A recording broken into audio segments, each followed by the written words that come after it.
ಜೈ ಕೇಸರಿ ಯೂಟ್ಯೂಬ್ ಚಾನಲ್ಗೆ ನಿಮಗೆ ಸ್ವಾಗತ ಸುಸ್ವಾಗತ.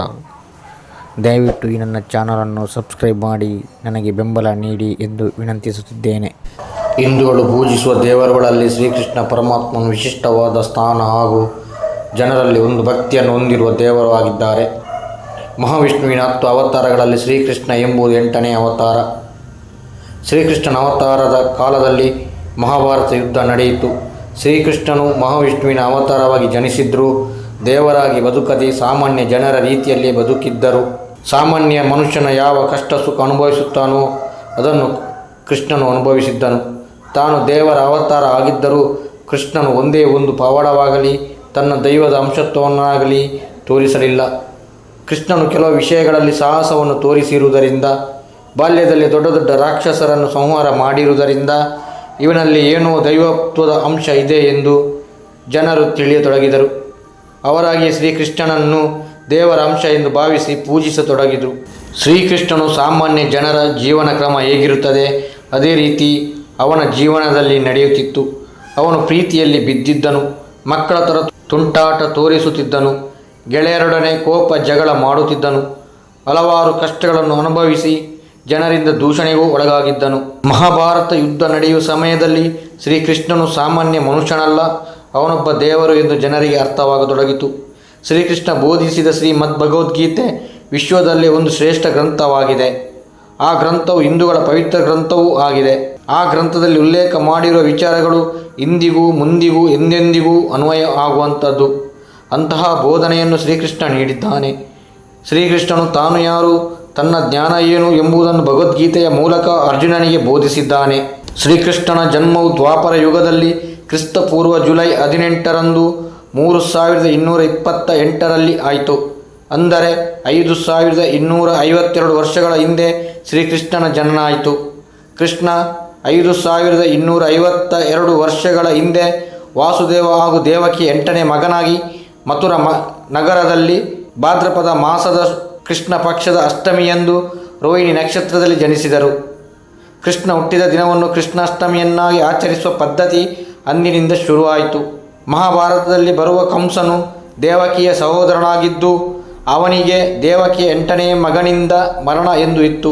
ವಾಸುದೇವ ಹಾಗೂ ದೇವಕಿಗೆ ಜನಿಸುವ 8ನೇ ಮಗನಿಂದ ತನ್ನ ಸಾವು ಎಂದು ತಿಳಿದ ಕಂಸನು ದೇವಕಿ ಹಾಗೂ ವಾಸುದೇವನನ್ನು ಬಂಧನದಲ್ಲಿ ಇಟ್ಟಿದ್ದನು. ಶ್ರೀಕೃಷ್ಣನ ಜನನ ಕಾರಾಗೃಹದಲ್ಲಿ ಆಯಿತು. ಕೃಷ್ಣನ ಜನನ ಆದ ಕೂಡಲೇ ಅವನ ತಂದೆ ವಾಸುದೇವನು ಕೃಷ್ಣನನ್ನು ತನ್ನ ಸ್ನೇಹಿತನಾದ ನಂದ ಹಾಗೂ ಯಶೋಧ ದಂಪತಿಗಳ ಬಳಿಗೆ ಗೋಕುಲಕ್ಕೆ ಕಳುಹಿಸಿದನು. ಕೃಷ್ಣನು ನಂದ ಯಶೋಧರ ಬಳಿಯಲ್ಲಿ ಅವರ ಮಗನಂತೆ ಬೆಳೆದನು. ಕೃಷ್ಣನ ಜನನ ಈ ಭೂಮಿಯ ಮೇಲೆ ಇರುವ ಕೆಲವು ದುಷ್ಟ ರಾಕ್ಷಸರ ಸಂಹಾರಕ್ಕಾಗಿಯೇ ವಿಷ್ಣುವಿನ ಅವತಾರ ಆಗಿರುತ್ತದೆ. ಶ್ರೀಕೃಷ್ಣನು ತನ್ನ ಬಾಲ್ಯ ಹಾಗೂ ಯೌವನದಲ್ಲಿ ಭೂಮಿಗೆ ಮಾರಕವಾಗಿದ್ದ ಅನೇಕ ದುಷ್ಟರನ್ನು ಸಂಹಾರ ಮಾಡಿದನು. ತಾನು ಶಿಶು ಇರುವಾಗಲೇ ಪುತಾನಿ ಎಂಬ ರಾಕ್ಷಸಿಯನ್ನು ಕೊಂದನು. ಪುತಾನಿಯು ಶ್ರೀಕೃಷ್ಣನನ್ನು ಕೊಲ್ಲಲು ಕಂಸ ಕಲಿಸಿದ ರಾಕ್ಷಸಿಯಾಗಿದ್ದಳು. ಅವಳು ಸುಂದರ ಹೆಣ್ಣಿನ ರೂಪ ಧರಿಸಿ ಕೃಷ್ಣನನ್ನು ಕೊಲ್ಲುವ ಉದ್ದೇಶದಿಂದ ಗೋಕುಲಕ್ಕೆ ಬಂದಳು. ವಿಷ್ಣುವಿನ ಅವತಾರವಾದ ಕೃಷ್ಣನು ತನ್ನ ದಿವ್ಯ ದೃಷ್ಟಿಯಿಂದ ಅವಳು ಯಾರೆಂದು ತಿಳಿದು ಅವಳನ್ನು ಕೊಂದನು. ಅದೇ ರೀತಿ ಶಾಕಟಾಸುರ ಎಂಬ ರಾಕ್ಷಸನು ಬಾಲಕೃಷ್ಣನನ್ನು ಕೊಲ್ಲಲು ಬಂದನು. ಆದರೆ ಕೃಷ್ಣನು ಅವನನ್ನು ಕೊಂದನು. ಅದೇ ರೀತಿ ವಾಯುವಿನ ರೂಪದಲ್ಲಿ ಬಿರುಗಾಳಿಯಾಗಿ ಬಂದ ತೃಣವರ್ತುಲ ಎಂಬ ರಾಕ್ಷಸನನ್ನು ಶ್ರೀಕೃಷ್ಣನು ಕೊಂದನು. ಕೊಕ್ಕರೆ ರೂಪದಲ್ಲಿ ಕೃಷ್ಣನನ್ನು ನುಂಗಲು ಬಂದ ಬಕಾಸುರ ಎಂಬ ರಾಕ್ಷಸನನ್ನು ಸಂಹಾರ ಮಾಡಿದನು. ಅದೇ ರೀತಿ ಕೃಷ್ಣ ಹಾಗೂ ಆತನ ಸ್ನೇಹಿತನನ್ನು ನುಂಗಲು ಹಾವಿನ ರೂಪದಲ್ಲಿ ಬಂದ ಆಗಾಸುರ ಎಂಬ ರಾಕ್ಷಸನನ್ನು ಸಂಹಾರ ಮಾಡಿದನು. ಅದಲ್ಲದೆ ಕುದುರೆಯ ರೂಪದಲ್ಲಿ ಬಂದು ಕೃಷ್ಣನನ್ನು ಕೊಲ್ಲಲು ನೋಡಿದ ಕೇಶಿ ಎಂಬ ರಾಕ್ಷಸನನ್ನು ಶ್ರೀಕೃಷ್ಣನು ವಧಿಸಿದನು. ಅದೇ ರೀತಿ ರೇಣುಕಾಸುರ ಎಂಬ ರಾಕ್ಷಸನನ್ನು ಸಂಹಾರ ಮಾಡಿದನು. ಇವರೆಲ್ಲರೂ ಕಂಸನ ಸ್ನೇಹಿತರು ಆಗಿದ್ದರು ಅಥವಾ ಕಂಸನ ಆಜ್ಞೆಯಂತೆ ಕೃಷ್ಣನನ್ನು ಕೊಲ್ಲಲು ಬಂದ ರಾಕ್ಷಸರು ಆಗಿದ್ದರು. ಕೊನೆಗೆ ಲೋಕಕಂಟಕನಾಗಿದ್ದ ತನ್ನ ಮಾವ ಕಂಸನನ್ನು ಶ್ರೀಕೃಷ್ಣ ಕೊಂದನು. ಕುರುಕ್ಷೇತ್ರ ಯುದ್ಧ ನಡೆದಾಗ ಕೃಷ್ಣನ ವಯಸ್ಸು 89. ಕುರುಕ್ಷೇತ್ರ ಯುದ್ಧದ ನಂತರ 30 ವರ್ಷಗಳ ಬಳಿಕ ಶ್ರೀಕೃಷ್ಣನ ನಿಧನವಾಯಿತು. ಕುರುಕ್ಷೇತ್ರ ಯುದ್ಧವು ಕ್ರಿಸ್ತಪೂರ್ವ 3139ರ ಮೃಗಶಿರ ಶುಕ್ಲ ಏಕಾದಶಿಯಂದು ಪ್ರಾರಂಭವಾಯಿತು. ಅಂದರೆ ಈಗಿನ 8ನೇ ಡಿಸೆಂಬರಿನಿಂದ 25ನೇ ಡಿಸೆಂಬರ್ 3139ರವರೆಗೆ 18 ದಿನ ನಡೆಯಿತು. ಭಗವದ್ಗೀತೆಯು ಜಗತ್ತಿಗೆ ಈ ಸಮಯದಲ್ಲಿ ಬೋಧಿಸಲ್ಪಟ್ಟಿತು. ಕುರುಕ್ಷೇತ್ರ ಯುದ್ಧದಲ್ಲಿ ಸಾವು ನೋವು ಸಂಭವಿಸುತ್ತಿರುವಾಗ, ತನ್ನವರೇ ತನ್ನಿಂದ ಹತರಾಗುತ್ತಿರುವಾಗ ನೊಂದ ಅರ್ಜುನನು ಶಸ್ತ್ರ ತ್ಯಾಗ ಮಾಡಿ ತಾನು ಇನ್ನು ಮುಂದೆ ಯುದ್ಧ ಮಾಡಲಾರೆ ಎಂದು ತನ್ನ ರಥದ ಸಾರಥಿಯಾಗಿದ್ದ ಕೃಷ್ಣನಿಗೆ ಹೇಳಿದನು.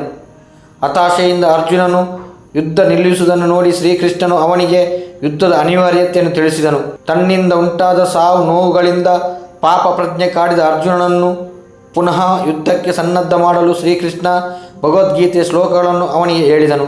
ಅದಲ್ಲದೆ ನೀನು ನಿನ್ನ ಕರ್ತವ್ಯ ಮಾಡು, ಅದಕ್ಕೆ ಹಿಂದಡಿ ಇಡಬೇಡ ಎಂದು ಖಡಾಖಂಡಿತವಾಗಿ ಹೇಳಿ ಅವನಿಗೆ ತಾನು ಯಾರು ಎಂಬುದನ್ನು ತಿಳಿಸಲು ತನ್ನ ದಿವ್ಯ ರೂಪವನ್ನು ಅವನಿಗೆ ತೋರಿಸಿದನು.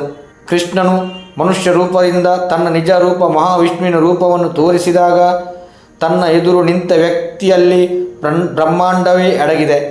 ತನ್ನ ಜೊತೆ ಇರುವ ಸಾಕ್ಷಾತ್ ಶ್ರೀಮನ್ನಾರಾಯಣ ಎಂದು ತಿಳಿದು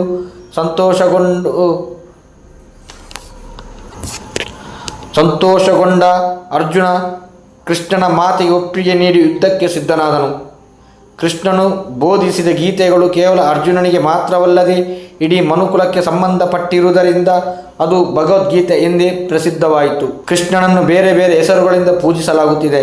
ಮಥುರದಲ್ಲಿ ಕೃಷ್ಣ ಕನ್ನಯ್ಯ ಎಂದು, ಒಡಿಸ್ಸಾದಲ್ಲಿ ಜಗನ್ನಾಥ ಎಂದು, ಮಹಾರಾಷ್ಟ್ರದಲ್ಲಿ ವಿಠಲನೆಂದು, ರಾಜಸ್ಥಾನದಲ್ಲಿ ಶ್ರೀನಾಥನೆಂದು, ಗುಜರಾತಿನಲ್ಲಿ ದ್ವಾರಕಸೇನನೆಂದು, ಕರ್ನಾಟಕದಲ್ಲಿ ಶ್ರೀಕೃಷ್ಣನೆಂದು, ಕೇರಳದಲ್ಲಿ ಗುರುವಾಯೂರಪ್ಪ ಎಂದು ಪೂಜಿಸಲಾಗುತ್ತಿದೆ. ಕೃಷ್ಣ ಪರಮಾತ್ಮನಿಗೆ ರುಕ್ಮಿಣಿ, ಸತ್ಯಭಾಮ, ಜಾಂಬವತಿ, ಕಾಳಿಂದಿ, ಮಿತ್ರವಿಂದಿ, ಭದ್ರ, ಲಕ್ಷ್ಮಣ ಎಂಬ ಪತ್ನಿಯರಿದ್ದರು. ಕೃಷ್ಣನು ಯಾದವರಿಗಾಗಿ ದ್ವಾರಕ ನಗರವನ್ನು ಸೃಷ್ಟಿ ಮಾಡಿದರು. ಭೂಲೋಕದಲ್ಲಿ ತನ್ನ ಕೆಲಸ ಕಾರ್ಯಗಳು ಮುಗಿಯಿತು ಎಂದು ತಿಳಿದ ನಂತರ ಶ್ರೀಕೃಷ್ಣನು ಒಬ್ಬ ಬೇಡನ ಬಾಣಕ್ಕೆ ತುತ್ತಾಗಿ ದೇಹತ್ಯಾಗ ಮಾಡಿ ಮಹಾವಿಷ್ಣುವಾಗಿ ವೈಕುಂಠಕ್ಕೆ ತೆರಳಿದರು.